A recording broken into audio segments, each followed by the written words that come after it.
Hey there, everyone. We're sorry we did not have a Wednesday night recap last week. We were busy. Pastor Brandon was away for a few days vacation. We can't do it without him. And so that just threw us off. Pastor Hans got diverted with something. I don't know. We both got really busy. Before we knew it, the week was over. Yes. But we're back, and hope you'll enjoy this session. Last night was incredible. It really was. Again, continue with the Andy Stanley series on better decisions, fewer regrets. And last night he spoke about, what there should be. He didn't say it this way, but there should be a tension that requires our attention. And when we're making a decision, we can go back and forth a little bit, wavering. We might be really ready to move forward and be decisive, and all of a sudden something says, don't. Yeah. Pause.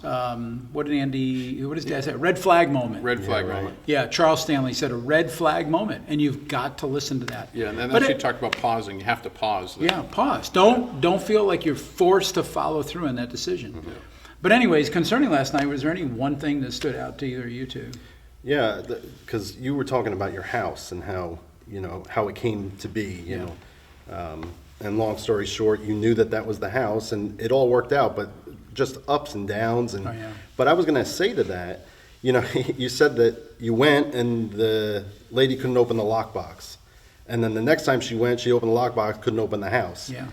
Would you take that as a red flag? Couldn't you? Yeah. Yeah, couldn't you? Absolutely. I mean, God doesn't want you getting inside that house. Right. And we bought a sight unseen. Yeah. That's we're peeking in the windows. That's the best we could do. You did say I wouldn't recommend that. Yeah. That's true. But the key was that God really told me, Yeah. that's your house. Mm-hmm. That was the only thing that kept me going. And so let me get to this point, and then maybe more comments from you guys. The key indicators when you're making a decision, what you have to rely on the most is God's voice, listening to God. Secondly, His Word, right? His written Word. Another one was godly counsel. Mm-hmm. And then you can even do a list of pros and cons. And as I said, don't throw your brain out. Use your brain. God gave it to you so that you can make rational decisions. Mm-hmm. Yeah. So it's all those together.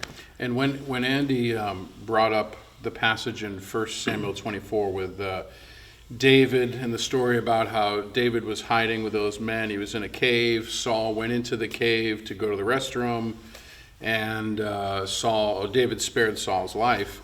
The passage says that while Saul was in there, he cut off a piece of Saul's robe, and then after he did it, he's like, wait, his conscience, he had a tension, like, wait a second, this isn't quite right. He didn't hurt him, he didn't kill him, but it says there that his conscience bothered him, and and if you look to the end of the story, David was vindicated, but he had to pay attention to the tension he had there. Yeah.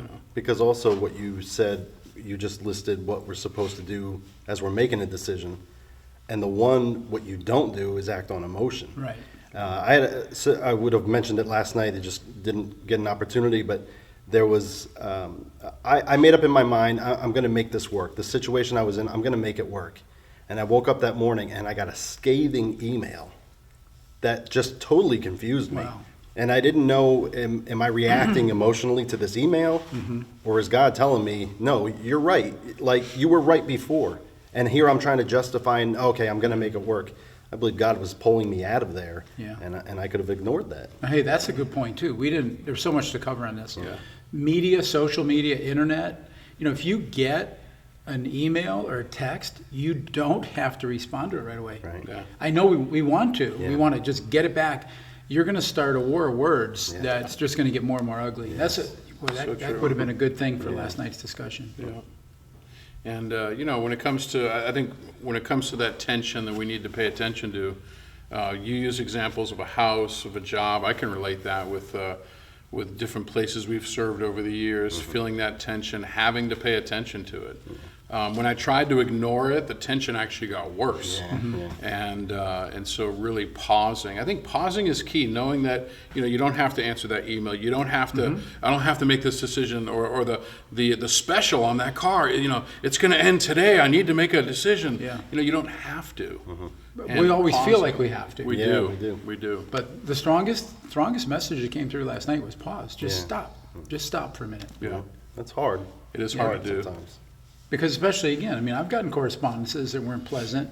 I got to go back there. Yeah. And you can't. You just got to let it go. Yeah. You got to let it go, and give it some time. Right. And it may not even elicit a response. You may not need to respond. Getting back to David too. Taking a piece of his robe and not killing Saul. Yeah. Andy said that. In the end, what was great is David could never be accused of murdering the king. Right. Yeah. And I think another way to phrase all that is the ends never justifies the means. It's important how you get there, not just getting there.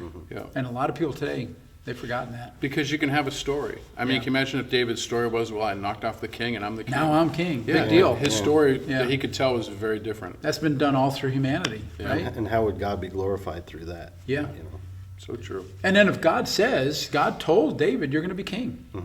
So Yeah, let hold God to make him that, king. yeah. If God says he's going to do it, he's going to do it. So true. Yeah. So anyways, it was a great night, and we've got 2 more sessions.